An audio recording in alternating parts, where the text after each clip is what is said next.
Hannah hadn't spoken to anyone in 3 days. Her phone was turned off, face down on the dusty corner of the nightstand, blinking silently with missed calls that no longer mattered. She sat on the edge of her bed, the springs beneath her groaning under the still weight of her body, but her mind was anything but still. It was loud, too loud, memories crashing into her thoughts like tidal waves, each one soaked in regret, in voices that once loved her, in decisions she couldn't undo. Her apartment was dim. The curtains were always closed now, as if keeping the light out would somehow slow time down or dull the ache that refused to leave her chest. Just a few months ago, Hannah had a life. A modest one, yes, but a life. She worked at a local coffee shop on the corner of 6th and Main, where she knew every customer's name and favorite drink.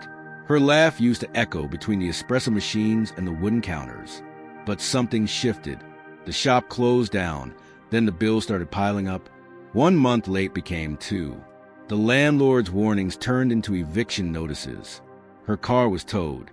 Her savings were gone. And the silence began to grow. She stopped calling her mother. Not because she didn't want to talk, but because she couldn't stand to hear the worry in her voice. Her friends faded, not out of cruelty, but because they didn't know how to help someone who was sinking without asking for rescue. Hannah always seemed strong, always the one comforting others. But now, there was no one left to tell her it would be okay. And she didn't believe it would be anyway. She stared at the framed photo on her desk, a picture of her and her younger brother, Liam, from 2 years ago, his arm wrapped around her shoulder, both of them laughing like the world was theirs. But Liam was gone now. An accident. Sudden. Unexplained. She never quite recovered. In many ways, that was a moment her heart fractured beyond repair. Everything after that felt like a series of unfortunate echoes. Nothing had color, nothing had weight. Even her prayers had become whispers she didn't believe would ever be heard. She used to write in her journal every night, pages filled with prayers and thoughts. But now the journal sat unopened, buried under a pile of unpaid bills and unopened mail. Dust covered the cover that once held her dreams. She hadn't picked up a pen in weeks. Not since the last time she tried to write a letter to Liam. She never finished it. What was the point? The refrigerator hummed in the background, like a haunting reminder of a life still moving on without her. Inside, only 2 bottles of water and a nearly expired yogurt remained. She hadn't eaten properly in days. Her stomach no longer growled. It had learned, like the rest of her, to stay quiet. The city outside her window buzzed with life. Cars passed, people walked, children laughed on sidewalks. But none of that reached her. She was a ghost in a body that hadn't been buried yet, just drifting, waiting. She pulled the sleeves of her sweater down over her hands, gripping them tightly. Her fingers trembled, not from cold, but from exhaustion. Emotional, mental, spiritual exhaustion. The kind that doesn't just wear you out, it empties you. And Hannah was empty. That night, she sat in the bathtub fully clothed, water running over her legs as she tried to feel something. Anything. She wanted to cry but couldn't. She wanted to scream but didn't have the strength. She just sat, letting the water rise until it touched the bottom of her chin. It wasn't meant to be dramatic. She wasn't trying to get attention. No one would see her anyway. She just didn't want to hurt anymore. Above her, a leak in the ceiling dripped slowly, almost rhythmically. Drip, drip, drip. She closed her eyes and imagined each drop was a piece of pain leaving her. But it wasn't. The pain stayed. At some point, the water got cold. She stood up, soaked and heavy, dragging herself to the mirror. The woman staring back wasn't her. Pale, hollow eyes, messy hair, lips pressed tight to keep the grief from spilling out. She touched the glass and whispered, "Where did I go?" And for a second, she thought she heard something behind her, a voice. But when she turned, nothing was there, just the silence again. She dried herself slowly, wrapped in the same towel she used all week, and curled up on the couch, hugging her knees. Outside, the wind picked up. A storm was coming, but the real storm was inside her. She thought back to Sunday school as a child, remembering the verse about Jesus leaving the 99 sheep to find the one that wandered. She used to love that verse, but now she wondered, what if the one didn't want to be found anymore? She hadn't meant to stop believing. It wasn't a decision. It was a slow erosion, like the sea pulling away pieces of a cliff over time. When Hannah was younger, her faith was simple, pure. She believed in prayer and angels, in Jesus walking beside her through the corridors of life. She used to write verses in her journal and tape them on her wall. Now those verses were long gone, and the wall was bare, chipped, and cracked in places just like her. Every morning started the same way. She would wake up not because she wanted to, but because the noise from the street wouldn't let her sleep anymore. She'd open her eyes and instantly feel the weight return to her chest, as if someone placed stones on her ribs each night while she dreamed. The air felt heavy. Breathing didn't bring relief. She would lie still, staring at the ceiling, sometimes for hours before moving. The days blurred. She no longer kept track of what day it was. Sunday felt like Tuesday. Wednesday felt like nothing.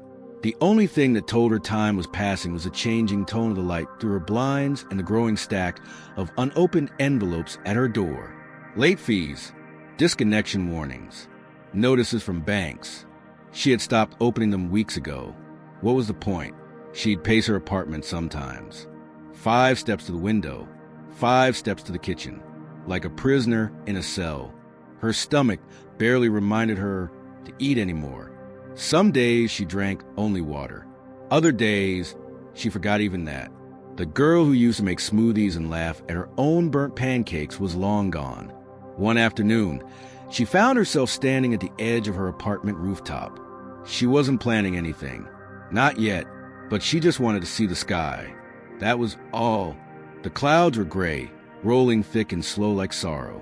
She leaned on the railing, gripping it tightly. The wind played with her hair, and for a moment, she felt almost nothing. Not peace, not hope, just nothing. And that, somehow, was worse than pain. Down below, life went on. People walking dogs, children on bicycles, a woman carrying groceries. And she wondered how everyone else kept going while she was stuck in this invisible quicksand. Was she the only one pretending to be okay? Did no one else feel this ache? That night, a thunderstorm rolled in. Thunder cracked above her, like the sky was splitting in two. Lightning lit her small apartment in bursts. She sat on the floor with her knees pulled to her chest, rocking gently, like a child trying to calm themselves. A part of her wanted someone to knock on her door. A friend, her mother, a stranger, anyone, but no one came. She finally turned her phone on. 37 missed calls, 12 voicemails, most of them from her mother, one from an old friend, Rachel, who she hadn't spoken to in months. But Hannah didn't listen to any of them. She deleted them all, trembling. She couldn't bear to hear the disappointment in their voices. The guilt was already crushing. Her hand slipped, and the phone fell to the floor, screen cracking against the tile. She stared at it, the way someone might stare at a dying fire. Then she crawled to her closet and opened a small wooden box she hadn't touched in years. Inside were little pieces of her past, an old necklace, a photo strip of her and Liam, and a folded letter unopened. She didn't remember where it came from. It had her name on it, written in her mother's handwriting. Probably slipped into her bag one holiday or after one of their arguments. She stared at it, heart pounding, but didn't open it yet. She wasn't ready. Instead, she lay down on the floor beside it, clutching the box to her chest. Tears slipped silently from her eyes and soaked into the carpet. For the first time in days, she whispered something. Not a full prayer, not even a sentence. Just a name. Jesus. It came out as a breath. A final thread of a soul unraveling. And somewhere deep within, something stirred. Not an answer. Not yet. But the silence didn't feel quite so heavy this time. The next morning, sunlight crept through the curtains, brushing across Hannah's face like a silent invitation to wake. She didn't open her eyes at first. She just listened. To the faint hum of the heater, the rustle of a bird on the windowsill, the subtle heartbeat inside her ears reminding her she was still here, still breathing, still waiting. Eventually, she sat up slowly, bone stiff, hair tangled against her cheeks. The wooden box still lay beside her, the letter untouched. Her fingers hovered over it, hesitant. It wasn't fear of what was written. She was afraid of what it might awaken in her. If it reminded her of who she used to be, it would hurt too much. Instead, she got up and drifted toward the bathroom. In the mirror, the reflection looked slightly different. Not better, just slightly more alive. Her eyes, though tired, held the faintest glimmer of recognition, like a part of her remembered. She found herself whispering again, "Jesus, if you're there, do something. Please." The water ran warm as she washed her face, and for a moment, she allowed herself to believe that maybe, just maybe, he was listening. She walked to the kitchen and poured a glass of water. Her hand trembled as she drank. The silence was still there, but it wasn't as loud. And in that moment, she remembered something from years ago. Her brother Liam sitting on the floor of their childhood home, reading his little Bible, kicking his legs in the air like a child would, excited over something he didn't fully understand. "You know, Jesus finds people when they're lost," he said to her once, waving a verse at her, "even if they're hiding." Hannah had laughed back then, playfully rolling her eyes. Well, good luck to him if I ever disappear. She never expected to actually feel lost one day, and yet here she was. The memory of Liam was still a wound, sharp and unfinished. The accident happened on a rainy afternoon. He was driving back from school. A truck lost control. The doctors said it was instant, but that didn't stop Hannah from replaying it every night in her head, as if she could rewrite the ending, as if her guilt could somehow undo the silence that followed.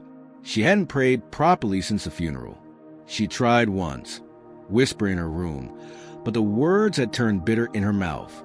She was angry that Liam was gone, angry that God didn't stop it, angry that she was left behind. At the time, she told people she was okay. She smiled at the service, gave hugs, said all the right things, but inside, she died a little that day. After Liam, things fell apart. Her job at the coffee shop became harder to show up for.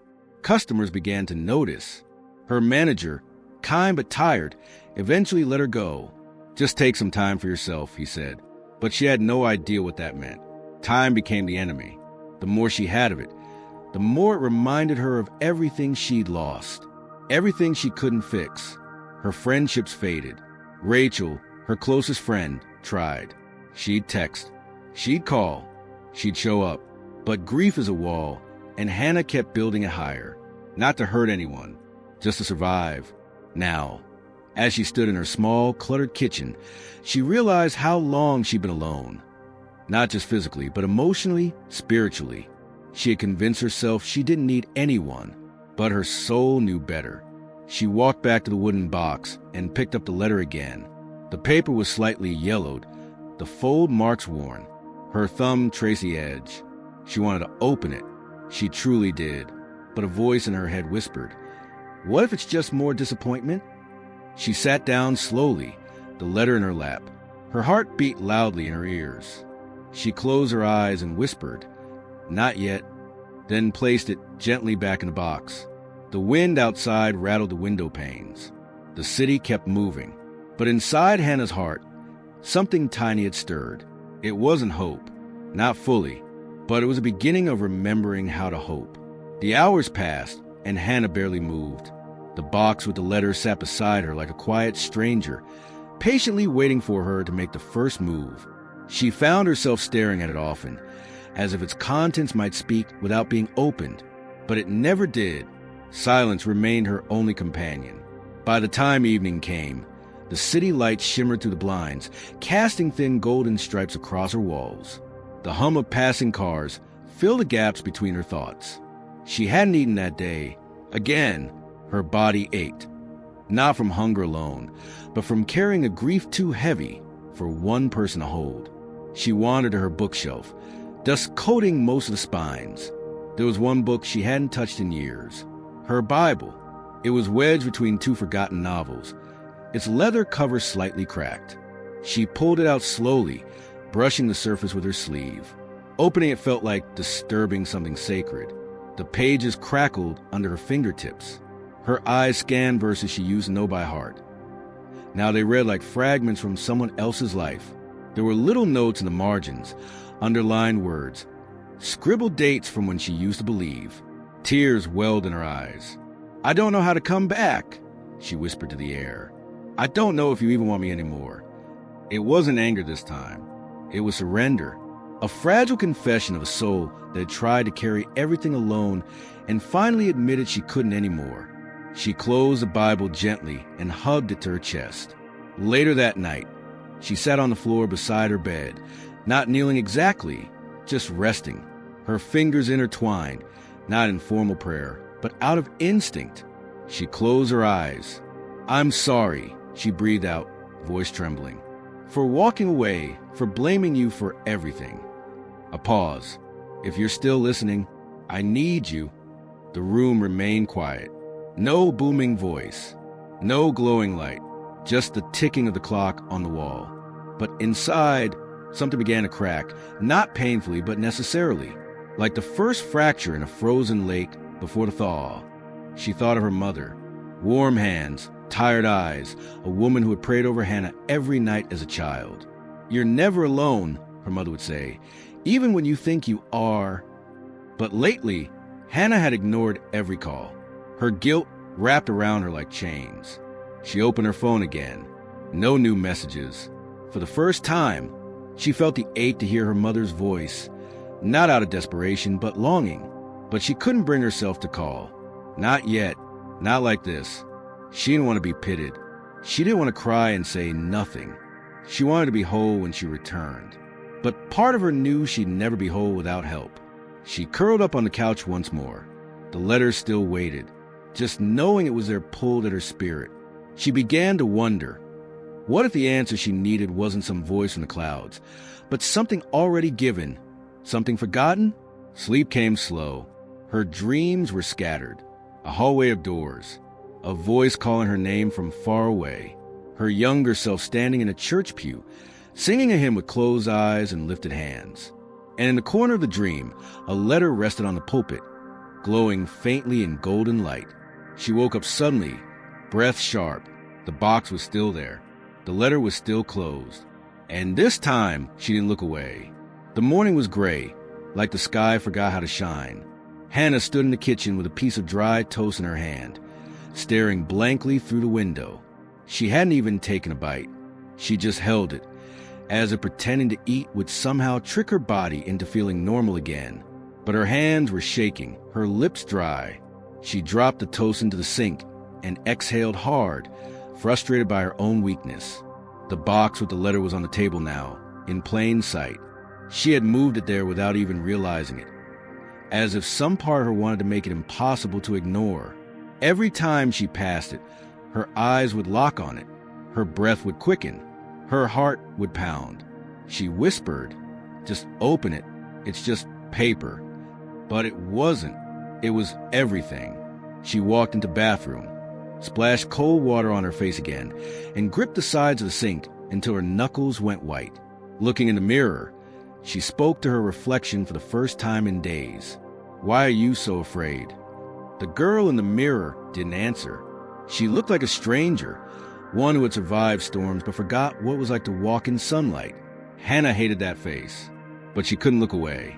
Memories began to resurface again, fierce and uninvited. The last time she saw Liam alive, he had hugged her so tightly she laughed. "What? Are you leaving forever?" she had joked. "I just love you, that's all," he had said, ruffling her hair. "I don't say it enough." She never said it back. Not then. And the day they buried him, she stood at his casket with shaking knees, surrounded by people who wore black but spoke like nothing had meaning. She remembered staring at the flowers on top of his coffin and thinking, this doesn't feel real. None of this is real. But it was. And after that, life had become a blur. Hannah pressed her palms to her eyes, trying to push the memories back. They didn't listen. She curled into the corner of her bed, knees pulled to her chest, arms wrapped around herself. That day, her body shook uncontrollably, not from cold, but from the weight of all she never said, all she never did, all she lost. The pain came in waves. Grief guilt, loneliness. Her sobs were violent, aching, the kind that left her breathless and dizzy. She screamed into her pillow. Not words, just sound. A raw, guttural cry that had lived in her chest for far too long. It echoed through the room, then vanished into the silence. When it was over, she lay still, drenched in sweat and tears. Her heart thudded wildly. Her chest rose and fell like waves of storm.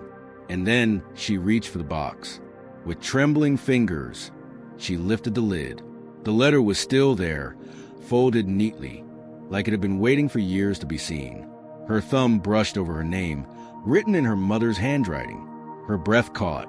Slowly, she unfolded it, but she didn't read it yet.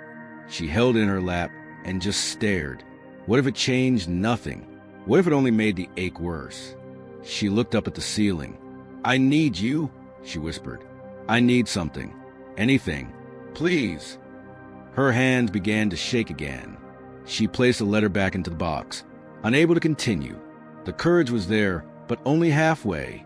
She collapsed back onto the couch and pulled a blanket over her. The wind outside howled louder than before, as if mimicking the turmoil inside her. But even in that chaos, even in the weight of all that pain, a shift had occurred. She had picked up the letter, and soon she would read it. It was nearly 3 a.m. when she sat up again, the apartment drenched in a cold silence. The ticking clock was the only sound, steady, unforgiving.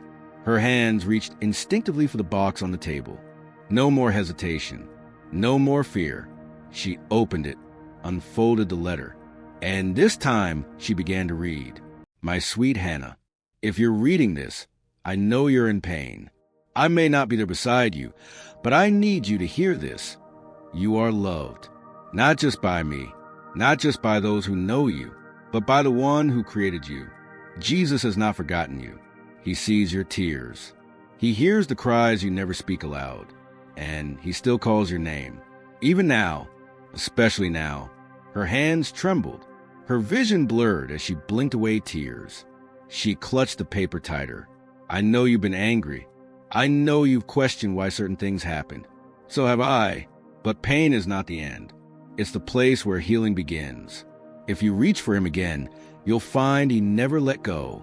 He's still there, waiting, wanting you, not the perfect version of you. Just you. Come home, Hannah. Come back to the one who never left you." That final line shattered her. She dropped the letter on her lap and broke into tears. Deep, soul-shaking sobs escaped her chest, uncontrollable and raw. There were no more masks, no more strength left to pretend. She felt exposed, stripped of all defenses. "I don't deserve it," she sobbed. "I pushed you away. I blamed you. I told myself you didn't care." Her body trembled violently. She slid off the couch onto the floor, hugging her knees, gasping between cries. Every emotion she had buried came rushing to the surface. Shame, grief, anger, fear, abandonment. They collided inside her, like waves crashing into a broken shoreline. She wanted to believe the words. She wanted to believe that Jesus still loved her, still called her name, but something inside resisted. "I'm too far gone," she whispered. "I've messed up too much." She cried until her voice went hoarse, until her face was soaked and her heart felt empty. Her body curled tighter, as if trying to disappear. For the next few hours, she lay still, not asleep, not awake, somewhere in between. And in that in-between space, the thoughts came louder, dark thoughts, hopeless thoughts, ones she hadn't allowed to surface in weeks. Maybe it would be easier if I just disappeared. No one would notice. Not really. Even God.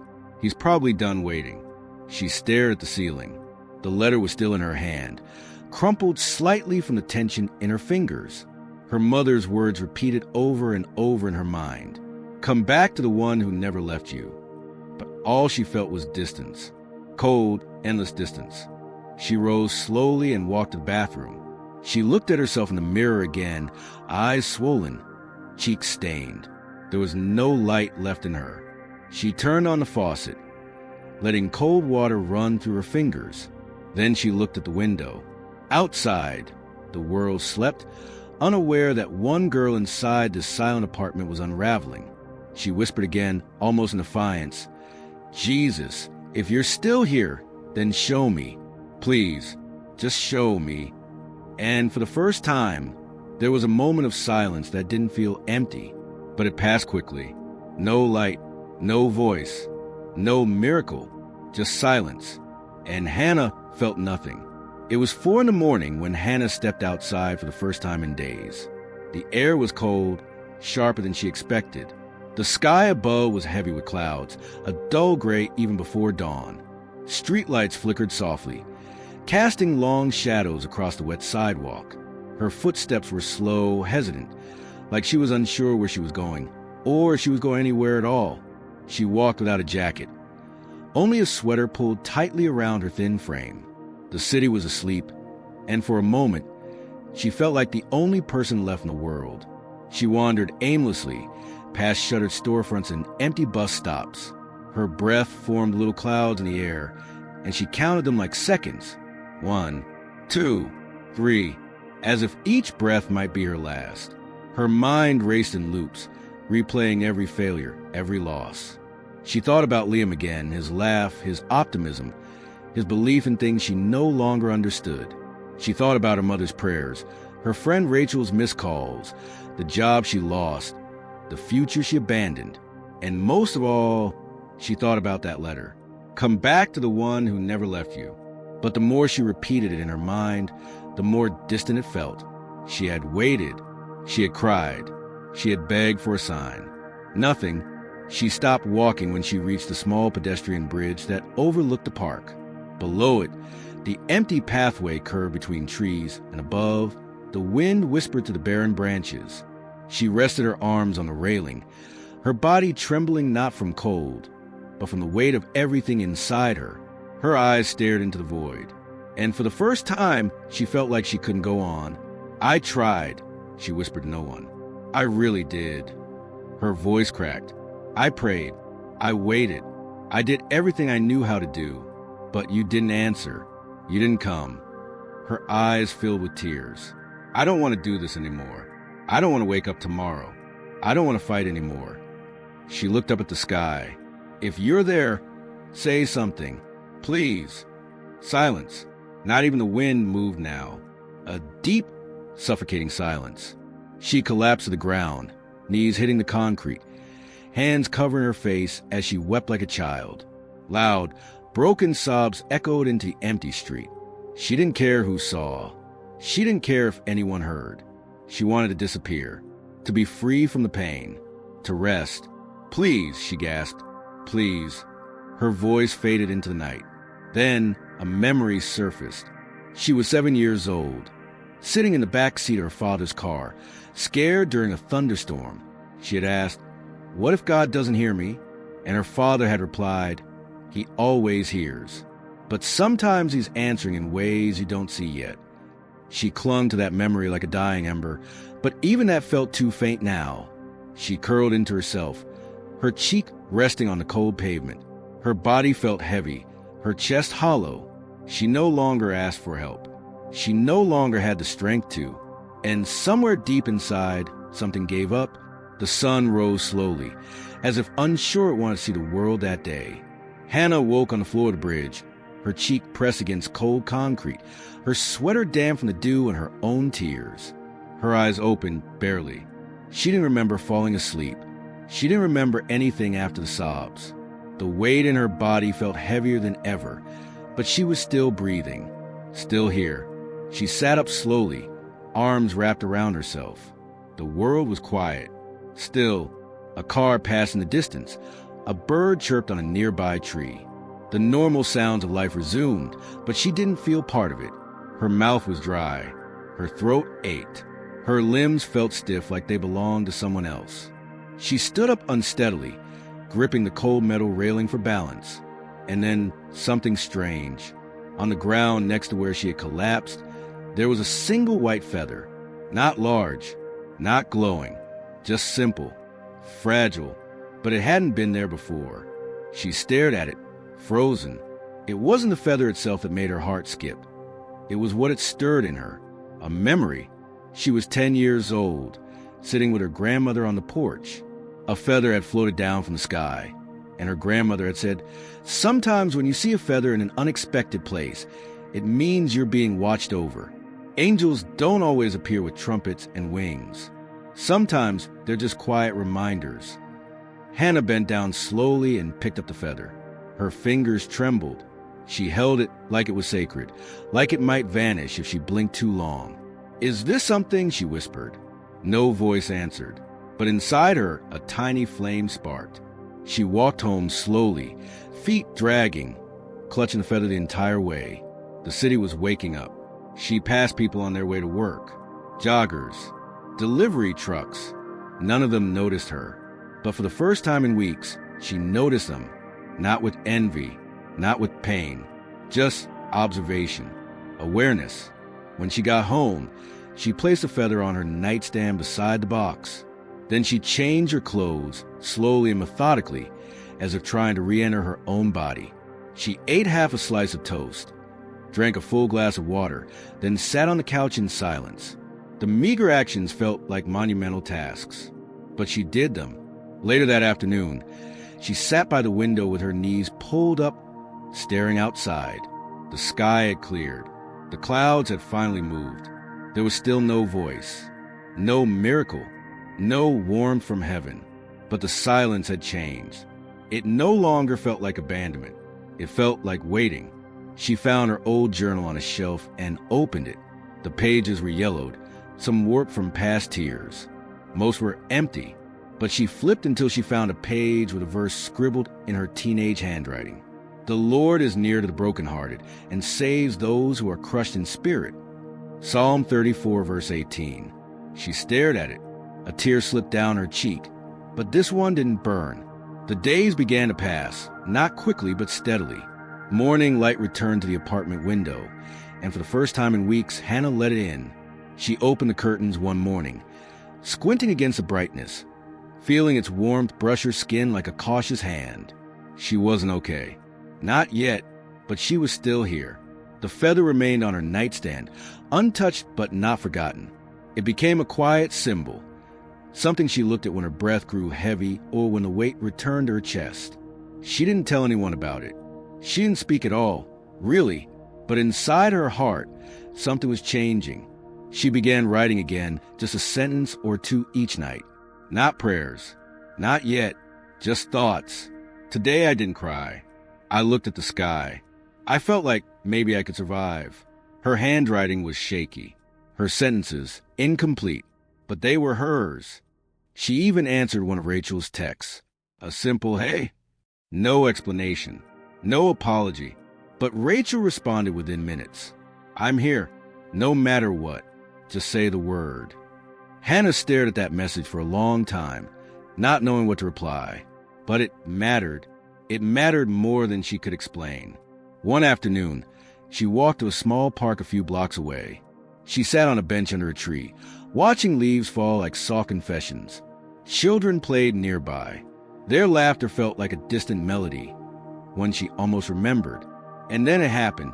Not a miracle, not a voice from the clouds, but a man. He walked by slowly, not in a hurry like the others.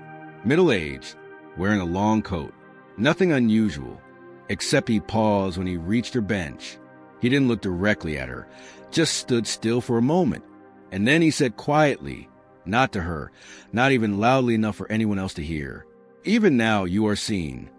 Hannah turned to him immediately, but he was already walking away. She stood up, heart racing. "Excuse me," she called out. But when she turned the corner where he had gone, he was gone. Nowhere. Not down the path. Not behind a tree. Nowhere. Her breath caught. She stood there in silence, the wind curling around her like a whisper. Her heart pounded in her ears.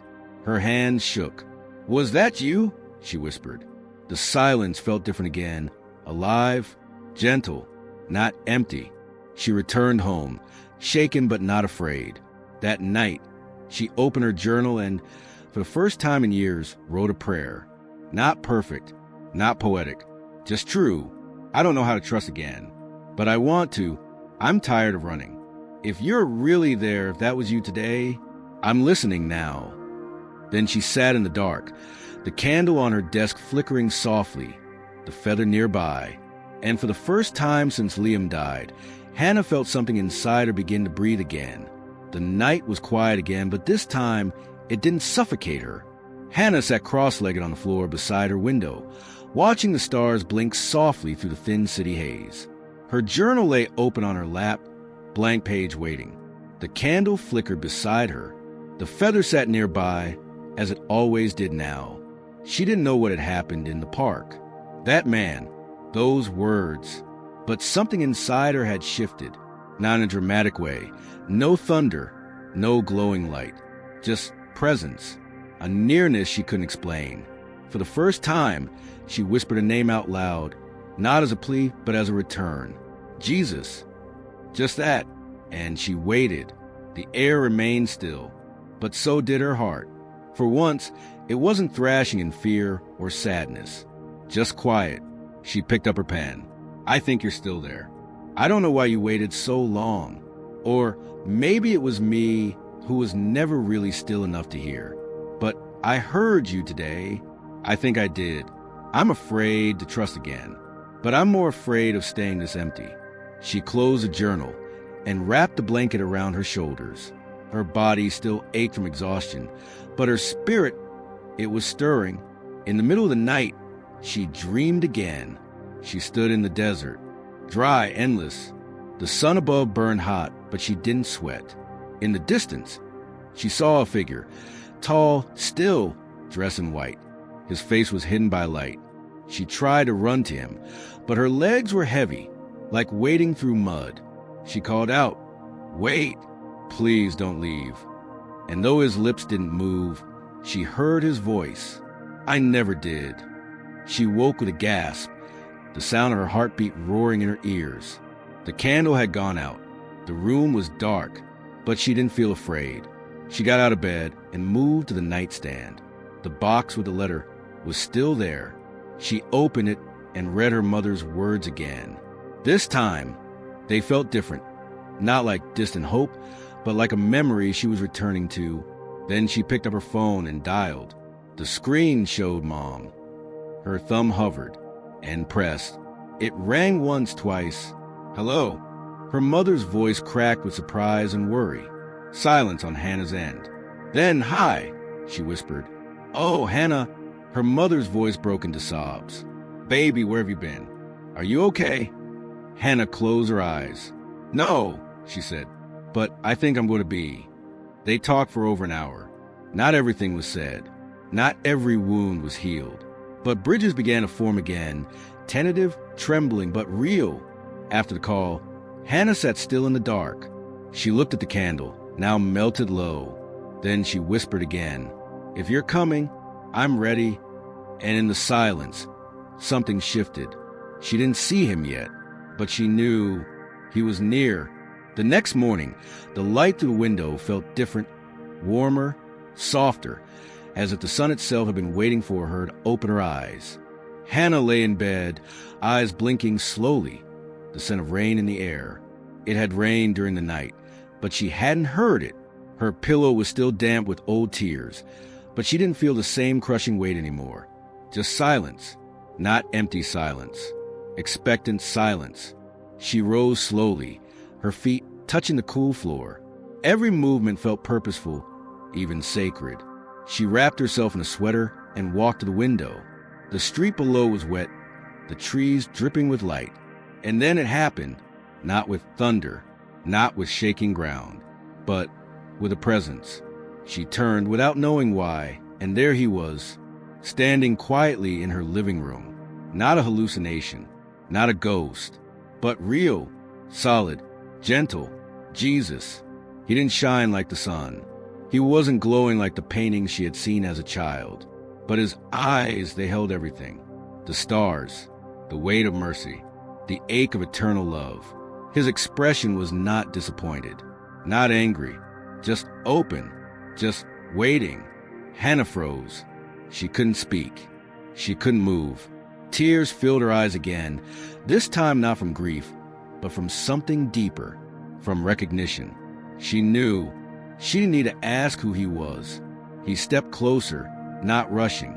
No pressure, just presence, as if he had all the time in the world for her and had waited patiently through every moment she had walked away. When he finally spoke, his voice was like breath wrapped in warmth. "I never stopped watching you."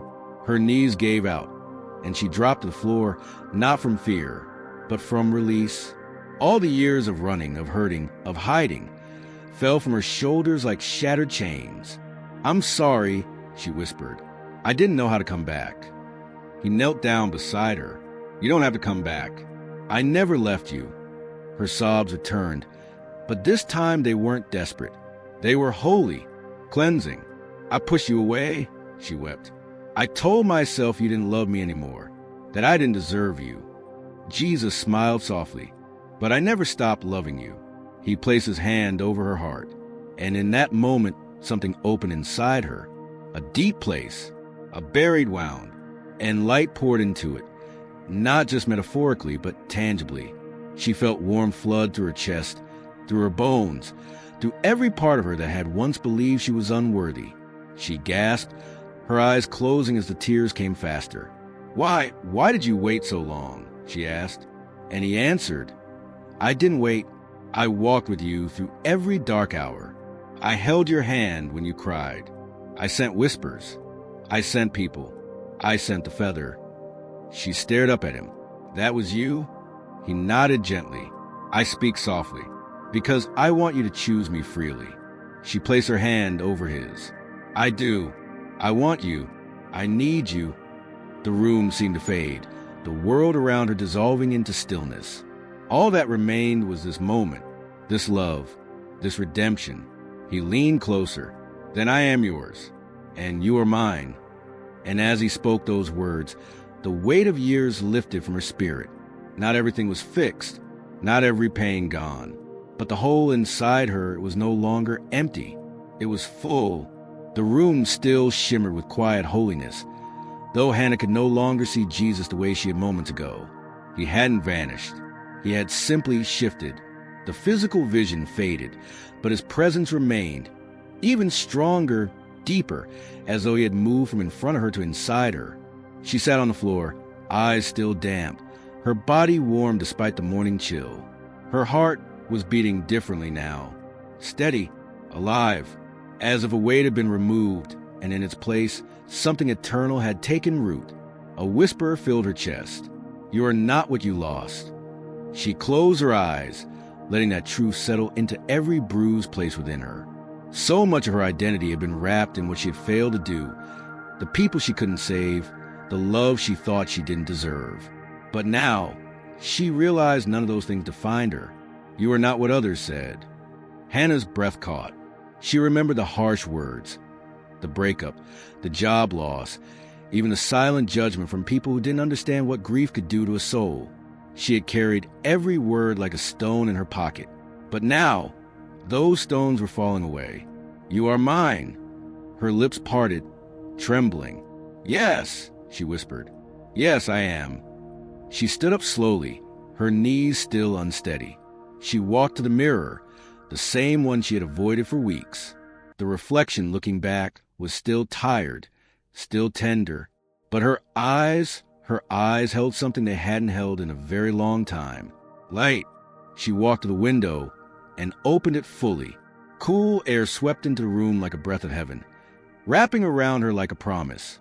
She stepped onto the small balcony, feathers still held in her hand.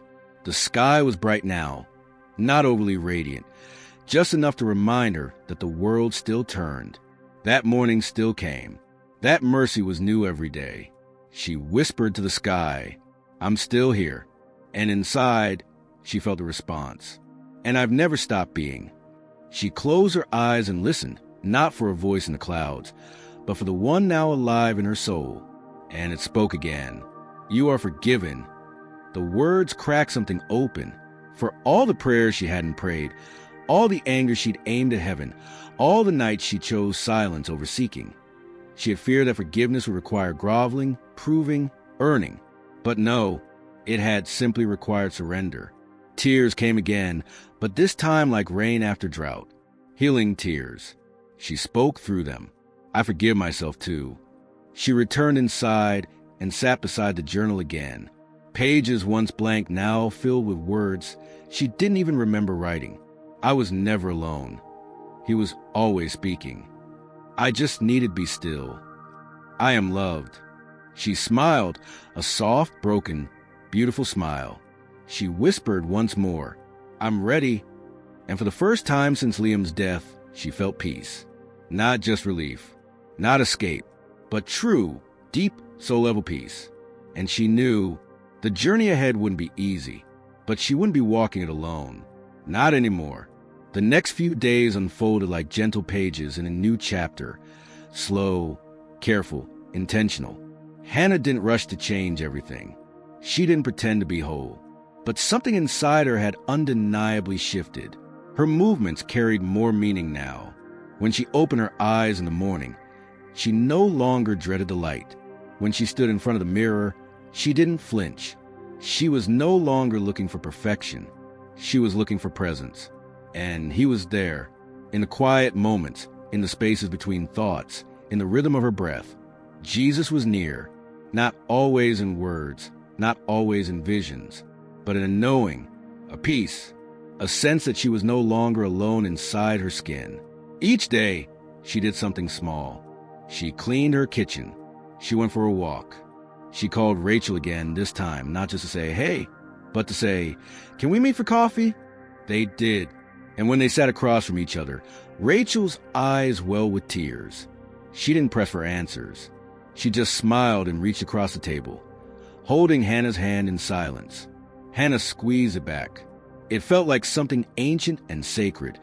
Friendship, forgiveness, reconnection. Later that night, as she walked home under a pale sky, Hannah heard his voice again. You were never beyond my reach. She smiled. I know that now. And then came another whisper, soft and sure. What you survived, it will help others survive too. The idea caught her off guard. She stopped walking, looked up. You want me to talk about it? One day, not all at once, but there are people waiting for the words only you can speak. The thought frightened her. She didn't feel strong enough to help anyone yet. But then she remembered. She hadn't been strong when he came to her. He had come when she was broken, when she had nothing to offer. And even then, he had chosen to stay. So maybe, just maybe, her story wasn't over. She walked the rest of the way home with slower steps, as if walking not just through her city, but through something holy. She passed a woman on the sidewalk, older, alone, carrying heavy grocery bags. Without thinking, Hannah paused. Do you need help? She asked gently. The woman looked surprised, then smiled. That would be lovely, thank you. Hannah carried one of the bags, walking alongside her for a few blocks. They didn't talk much, but there was something powerful in the silence between them. Connection, kindness. When they parted, the woman said, I don't know what you've been through, dear, but there's light in your eyes. Hannah's throat tightened. Someone gave it back to me, she said softly. And that night before bed, she wrote in her journal, you took my hand in the dark, and now I want to reach for others. Not because I am healed, but because I am healing. Because you never let go. And as the candle flickered beside her, and the feather remained untouched on the table, Hannah smiled. Not everything was fixed, but something sacred had begun.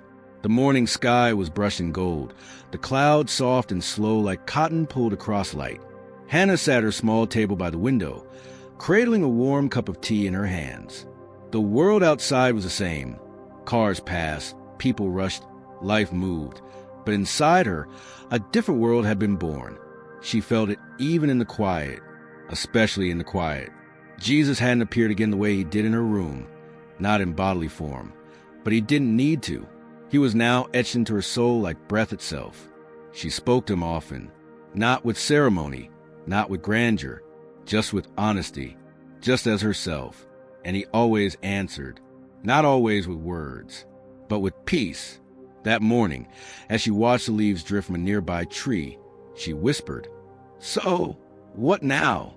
And the response rose inside her like sunlight warming soil. Now your eyes. She closed her eyes. Rise! she asked softly. "You've walked through the fire. Now you carry the flame." A tear slipped down her cheek. She had survived. But this wasn't just about survival. It was about purpose. He spoke again. "There are others sitting in silence, drowning in shadows, waiting for a voice that understands." She swallowed hard. Images flooded her mind. People curled up on bathroom floors, pacing in darkness, crying into pillows with no one to hear. People like she had been. People who had given up. Almost. "You were their voice," he whispered, "because I gave you yours back." She opened her journal and wrote, "He saved me not just for me, but for the one still sinking." Later that day, she visited her church for the first time in years. The building looked the same, familiar, sacred, a little weathered. She hesitated at the door, heart pounding, but when she stepped inside, a warmth flooded her chest. Not nostalgia, not fear, just home. She didn't speak that day. She sat quietly in the back, listening to the worship, letting the music wash over her like healing rain. And in her heart, she prayed not just for herself anymore, but for them, all of them, the invisible ones, the broken, the barely holding on. That night, back home, she lit her candle again. The feather still rested where it had always been, no longer just a sign, but now a part of her story. As the flame flickered, she whispered, "Use me." And his voice came, steady and strong. "You already are."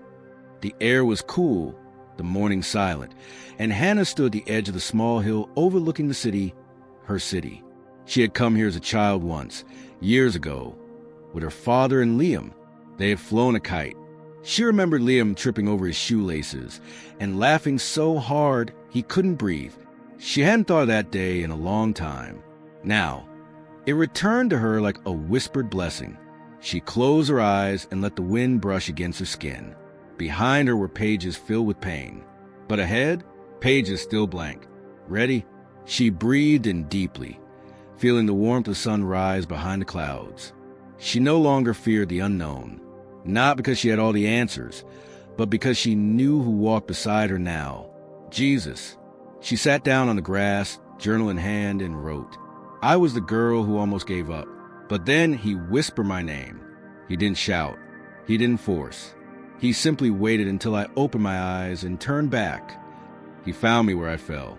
And now, I rise, not perfect, not fearless, but free. Birds flew overhead. The city began to stir. A child's laughter echoed in the distance. She smiled. For the first time in what felt like forever, she felt joy. Not just peace, not just quiet, but true, living, breathing joy.